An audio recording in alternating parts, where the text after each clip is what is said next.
നസ്ക രേഖകൾ, മരുഭൂമിയിലെ നിഗൂഢ ചിത്രങ്ങൾ.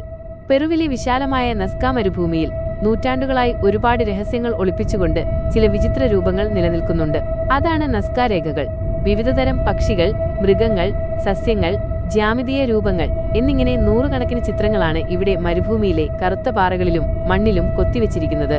ഏകദേശം 2000 വർഷങ്ങൾക്ക് മുൻപ് നസ്ക സംസ്കാരത്തിലെ ആളുകളാണ് ഇവ നിർമ്മിച്ചതെന്നാണ് കരുതപ്പെടുന്നത്. പക്ഷേ എന്തിനാണ് അവരിത് ചെയ്തത്? ആർക്കുവേണ്ടിയായിരുന്നു ഈ ചിത്രങ്ങൾ? ഇന്നും ഇത് ഒരു വലിയ ചോദ്യമായി അവശേഷിക്കുന്നു. ആകാശത്ത് നിന്ന് മാത്രം വ്യക്തമായി കാണാൻ കഴിയുന്ന ഈ ചിത്രങ്ങൾ അക്കാലത്തെ മനുഷ്യർ എങ്ങനെയാണ് ഇത്ര കൃത്യമായി നിർമ്മിച്ചതെന്നതും അത്ഭുതപ്പെടുത്തുന്ന കാര്യമാണ്. ചിലർ പറയുന്നത് ഇത് മതപരമായ ആചാരങ്ങളുടെ ഭാഗമാണെന്നാണ്. മറ്റു ചിലർ ഇതൊരു വലിയ ജ്യോതിശാസ്ത്ര കലണ്ടറാണെന്ന് വാദിക്കുന്നു. എന്നാൽ ചില ശാസ്ത്രജ്ഞർക്ക് ഇതൊരു ജലസേചന മാർഗത്തിന്റെ ഭാഗമായിരുന്നിരിക്കാമെന്നും അഭിപ്രായമുണ്ട്. നസ്ക രേഖകൾ ഇന്നും ഒരുപാട് നിഗൂഢതകൾ പേറുന്ന ഒന്നാണ്. മരുഭൂമിയിലെ ഈ ഭീമാകാരമായ ചിത്രങ്ങൾ പഴയകാല മനുഷ്യരുടെ കഴിവിനെയും ജ്ഞാനത്തെയും ഓർമ്മിപ്പിക്കുന്നു. ഇന്നും ഇവ സഞ്ചാരികളെയും ഗവേഷകരെയും ഒരുപോലെ ആകർഷിച്ചുകൊണ്ടിരിക്കുന്നു. ഈ ചിത്രങ്ങൾക്ക് പിന്നിലെ രഹസ്യം എന്നെങ്കിലും പുറത്തുവരുമോ എന്ന് നമുക്ക് കാത്തിരുന്ന് കാണാം.